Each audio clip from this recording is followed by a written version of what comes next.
Hi, I'm Doug Boles, president of the Indianapolis Motor Speedway. Thank you for listening to Behind the Bricks. We're excited to bring you this exclusive and entertaining content about the world's greatest racetrack. Keep listening, and I hope you enjoy this episode.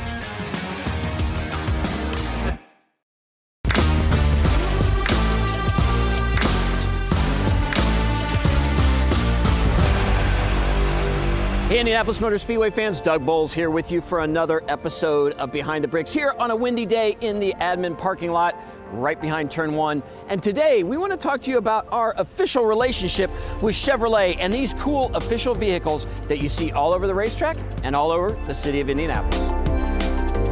So I'm now on the north end of the facility where turns 3 and 4 are behind me. We started at Turn 1, and I'm here with IMS Senior Director of Event Operations, Dan Skyver. Dan is responsible for all of our fleet here, making sure that our relationship with Chevrolet is seamless, all those cool cars you see, and we're standing next to the Chevrolet Silverado EV. This is the newest in the fleet. These are awesome. They are.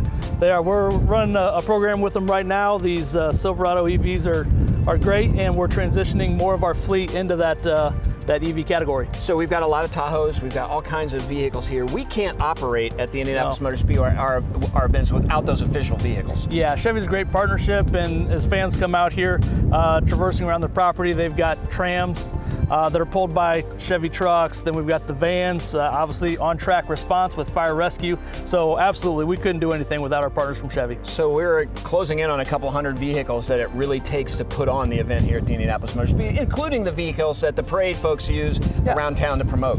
Yeah, those vehicles are great going into the month of May, working with the 500 Festival out there promoting the different events that are coming up during May that people can be part of. And these vehicles we're typically swapping out every year. That's why we're going to see a lot of these new Silverado EVs around. But we also have an entire additional Chevrolet fleet that our team uses from the facility standpoint. Yeah, during the off season, some of those vehicles go back into the dealerships to be sold. We have our own mechanics and detail people here that manage our fleet and help us keep those vehicles up to standard. So in a vehicle like this, we're dealing with oil changes and flat tires and a handful of things. Our other vehicles, we're going into full-on mechanic work. Yeah. How do we handle that? So our first step is always to Mark and the team, have them take a look at it, and if not, we're going to put that up to Penske Chevrolet and work with Toby and his team to get that back on the road. So we do that right here on property. Can we go check things out with Mark? Absolutely, let's go. Let's go. So I'm inside the North Auto Maintenance Building, which is on the north end of the racetrack, standing here with Mark. We talked about him a moment ago. He's really responsible for our entire fleet. In fact, we caught him in the middle of taking some lights off the vehicles. That's one of the things that Dan and I didn't talk about, but when we get some of these vehicles from Chevrolet, they're used on the track, safety, rescue, so you have to light them so that they're safe on the racetrack. Right. This is one of the safety vehicles we're taking the lights off of. Then I have, 8 fire trucks I have to take the lights off of that we build every year. But then those go back to Chevrolet, and somebody actually gets to buy a car that was helpful on race day, making sure that everybody's safe. So in addition to the Chevrolet vehicles you deal with, you have to sort of be a master of a lot of different things. So we look over here to street sweepers. So you're dealing with street sweepers, jet engines, those jet dryers. You have to be able to maintain those. Yes, we have to take care of those, make sure they run. Wouldn't be good if they failed on a rain day. And some of those jet engines are 60, 70 years old, right? That you're trying to work through to make sure that they're ready to go to drive the racetrack. In addition, if somebody gets a flat tire in that fleet, you guys are helping take care of that flat tire, the normal oil changes, and then all of the maintenance on the vehicles we have year-round. Yes, sir. So your background was what? I spent 33 years in a GM dealership. And so you're obviously a GM technician, and what's the difference between a dealership and working at the Indianapolis Motor Speedway?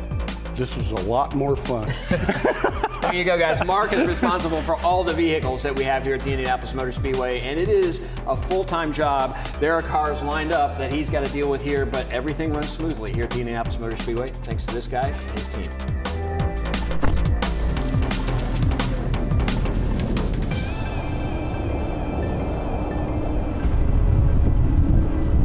So I just took a cool trip in the Chevrolet Silverado EV, that new truck that you're going to begin to see on the roads and certainly see here at the Indianapolis Motor Speedway, from the north end of the track right down here to the south end of the track in front of the museum, where we honor that relationship we've had with Chevrolet since the very first Indianapolis 500, when the Chevrolet brothers actually competed here.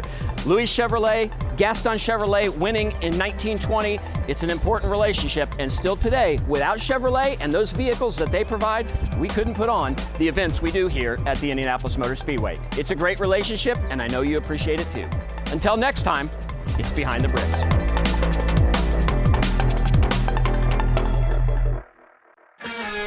Thank you, fans, for listening to this episode of Behind the Bricks. We look forward to bringing you more exciting content about the Indianapolis Motor Speedway soon.